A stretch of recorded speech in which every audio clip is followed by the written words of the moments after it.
Hey man, you okay? Hey man, you okay? You good? You okay?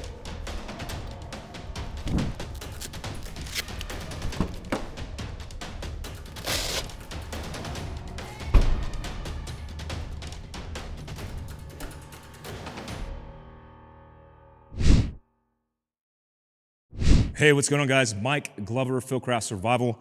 You just saw it.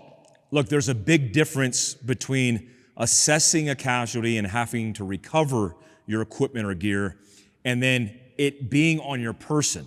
That's reducing the time between the assessment and the treatment of a casualty. What you saw in that video was me going back to my vehicle after assessment, meaning I realized, hey man, this dude's bleeding out. I gotta go back and get it. Now, I did rip it away, that first aid pouch from my mobility bag, but imagine if you're a person who has it in your trunk or in your first aid bag in your car. That's readily accessible in the mobility bag on my passenger seat. So having it on person saves you life-saving time. So introducing the Med EDC 0101, which is the version of it. It's the first variant of it. There's no such thing as low-vis med gear, by the way. When I was a team sergeant in special operations and we had to do low-vis ops, guys were like, hey, we need to get low-vis. I'm like, dude, there is no low-vis. It's either the right answer or the compromise to the right answer. You don't want like a saltine cracker bandage that you apply to a gunshot wound after a gunfight. You want like the ambulance to show up. So what we did is we took the basic hemorrhage response or stop the bleed kit, the blood bleeding control kit, and applied it into this EDC 0101 med solution for your ankle. When I was in GRS, I was not a fan of carrying this on my ankle because it was cumbersome. It didn't feel right. Me and my marketing guy, Rob, did this from scratch. We designed the best version of this, looking at the competition and saying, hey, this works, this doesn't, and we came up with this.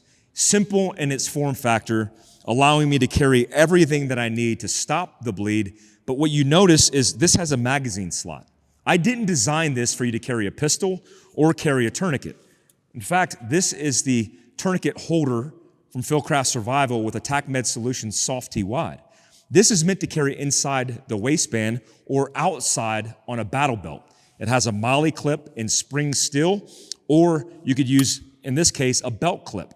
So if I attach it to here and put it on my ankle, how realistic is that? Not very. So again, we look at comfort and we look at the ability for you to carry it in your routine as the indication that you're literally going to carry it. You can get something real cool and sexy in a picture, put it on your ankle and be like, yeah, I'm not doing that. So let me demonstrate real quick how this works. I'm going to expose my right cankle. Sorry to blind you. Let me put a filter on that. So what I like to do is I like to stage it on the right side of my calf because I'm right-handed. This is made for a pretty thick cankle.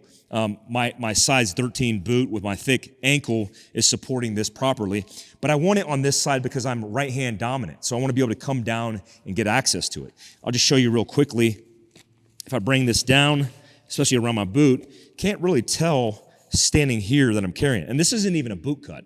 This is like a skinny jean over my boots, as you can see by this.